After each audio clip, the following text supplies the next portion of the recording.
said something very strong on stage when you dedicated this award to the young Egyptian filmmaker. Do you want to elaborate on that? Do you want to say more to them if they maybe catch this press conference? So, some people have said to me that it was a courage to tell this story, and I don't agree at all with that. I think that the story I tried to tell is a universal story about power and authority. I think it concerns all our countries. And I think that maybe it concerns us in Europe, especially with the idea that we don't know anything about Islam, and still it's in the news every day. And still people didn't know that this place existed. And Egyptians know about the Vatican, about the difference between Catholics and Protestants. And for me, information is everything. Education is everything. This is the hope. And that's why we need stories from Egypt, from Sudan, from all these places. But it takes a lot of courage for them to tell these stories. They are trying to tell these stories, but they get punished for it.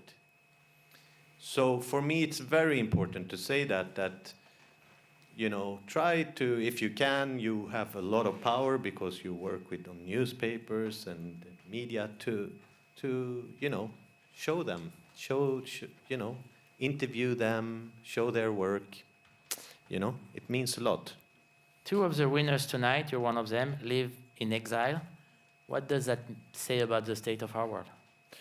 It's a very sad reality.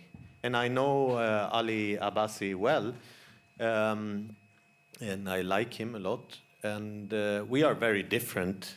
Our approach is very different, of course. But I think that we live in a world where basically freedom and democracy in our part of the world, in Egypt and in Iraq and in Syria, when you hear the word freedom and democracy, a bomb plane will arrive, an army will arrive.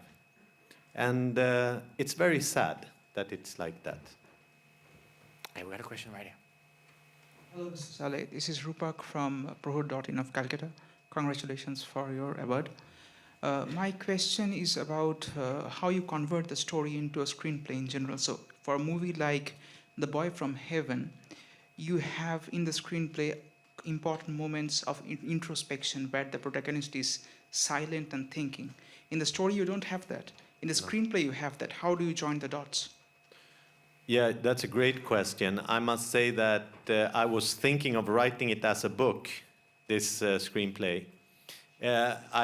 I have to admit that I hate directing. I hate to direct. So for me, it's a necessary evil to go on set. So, and that's part of it. When you write a book, you can describe what someone thinks. But I have amazing actors. And this is what really saved me. So both Taufik Barhoum and Fares, who's a very dear friend of mine and who I always collaborate with, they bring so much of themselves. So much pain, so much longing, all these things that is universal. Okay, we got a question over there.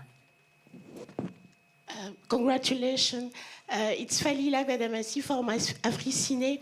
You talk about the Egypt at the projection of the screening, and you are talking about Egypt now.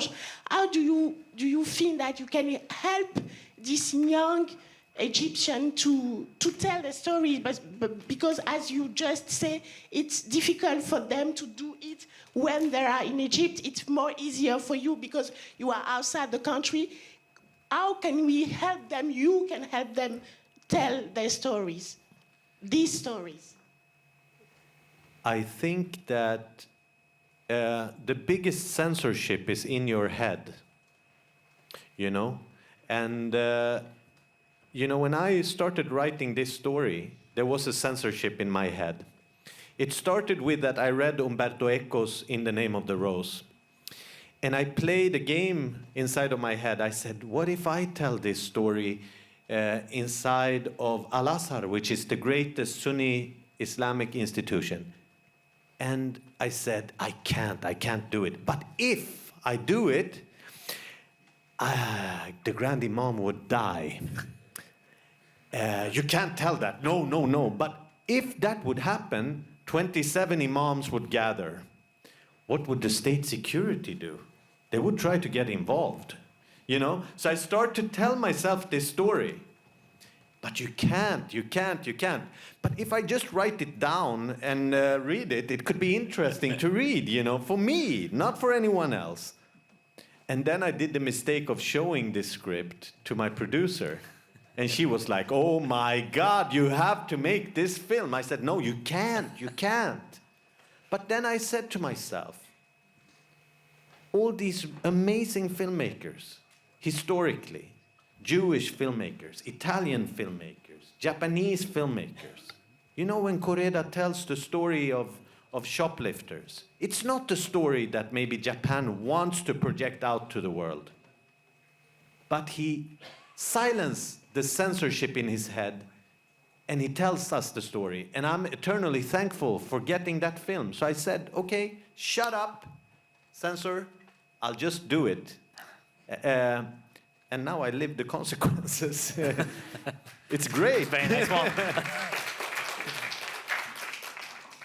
Tarek, merci beaucoup.